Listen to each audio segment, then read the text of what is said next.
تو شب قدر کے متعلق اختلاف ہے کہ یہ ہوتی کب ہے۔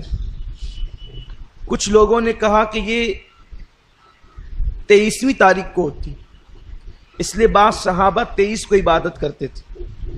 کچھ نے کہا کہ وہ 25 کو ہوتی ہے، کچھ نے کہا کہ وہ 27 کو ہوتی ہے، کچھ نے کہا کہ 29 کو ہوتی ہے، کچھ نے کہا کہ یہ آخری عشرے کی کسی بھی رات میں ہوتی ہے، یا 21 کو ہوگی یا 22 کو ہوگی یا 23 کو ہوگی یا 24 کو یا 25 کو، 26 کو، 27 کو، 29 کو، کبھی بھی ہو۔ کچھ لوگوں نے کہا کہ نہیں، صرف یہ آخری عشرے میں 5 طاق راتوں میں ہوتی ہے، 21، 23، 25، 27، 29۔ اور بعض لوگ کہتے ہیں کہ وہ 27 ہی کو ہوتی ہے، وہ کچھ دلیل پیش کرتے ہیں۔ ایک دلیل تو یہ حدیث پاک ہے کہ اللہ کے حبیب صلی اللہ علیہ وآلہ وسلم نے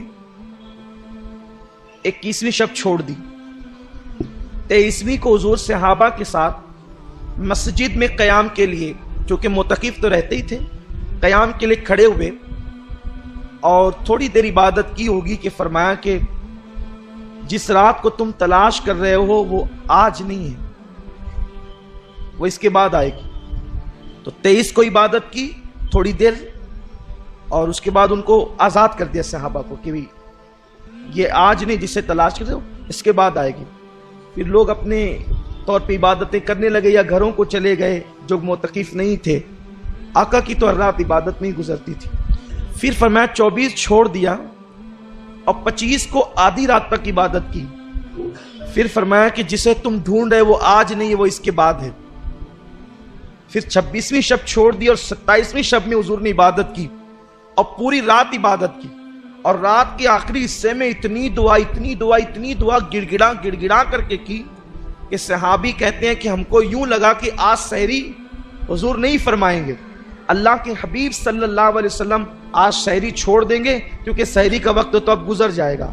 حتیٰ کہ سحری کا ٹائم بہت کم رہ گیا تو حضور علیہ السلام نے دعا مکمل کی اور پھر سحری فرمائی، اور پھر مسکرا کر کہتے ہیں جسے تم ڈھونڈ رہے تھے وہ آج ہی تھی۔ تو 27ویں تاریخ کو تو، لیکن کچھ لوگ یہ کہتے ہیں کہ وہ گھومتی رہتی ہے، لیکن ہمارے امام اعظم ابو حنیفہ کا قول یہ ہے کہ وہ 27ویں کو رہتی ہے۔ اصل میں یہ بتایا اس لیے نہیں گیا ہے کہ لوگ جو ہے وہ پھر 27ویں ہی کو عبادت کریں گے اور دوسری راتوں کو چھوڑ دیں گے۔ یہ اس دور میں کہا تھا کہ بتایا نہیں گیا کہ لوگ اسی 27ویں کو کریں گے اور چھوڑ دیں گے، لیکن آج تو حال یہ ہے کہ اگر متعین کر دو کہ 27 ہے تو اس میں بھی نہیں کرتے، ذوق ہی نہیں رہا، شوق ہی نہیں رہا عبادت کا، الا ماشاء اللہ۔ کچھ لوگ یہ کہتے ہیں قرآن خود اشارہ دے رہا ہے کہ شب قدر 27ویں کو ہوتی ہے۔ قرآن میں جو سورہ قدر ہے اس میں لیلۃ القدر 3 مرتبہ آیا ہے اور اس کے کلمے ہیں 9، تو اگر 3 کو 9 سے ضرب دیں تو 27 بنتے ہیں، اس لیے یہ 27ویں شب کو ہی شب قدر ہوتی ہے۔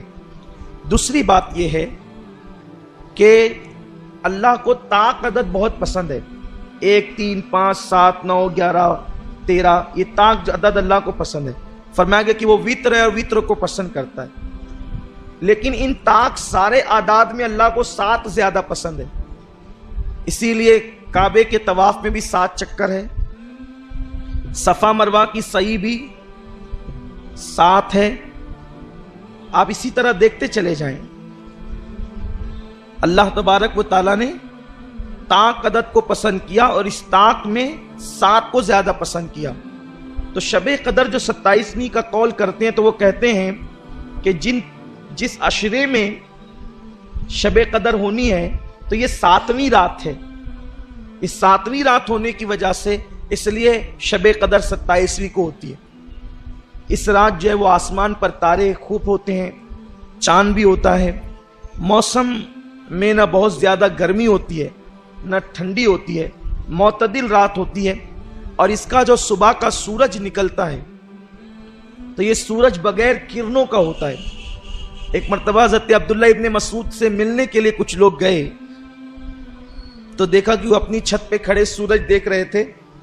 جب لوگ آئے تو یہ نیچے اترتے ہوئے کہتے ہیں صدق اللہ و صدق رسول اللہ, اللہ نے سچ کہا اور اس کے رسول نے سچ کہا. تو لوگوں نے کہا کیا بات ہوئی؟ تو کہا کہ میں نے حضور سے سنا تھا کہ جو شب قدر ہوگی اس کا صبح کا سورج بغیر کرنوں کے ہوگا, سفید سورج نکلتا ہے. تو میں دیکھ رہا ہوں کہ رات میں نے ساری علامتیں دیکھی شب قدر کی, تو صبح دیکھا تو سورج بغیر کرنوں کا تھا, اسی لیے کہا کہ اللہ کے رسول نے سچ کہا اور اللہ نے سچ فرمایا. تو یہ رات کی بڑی علامتیں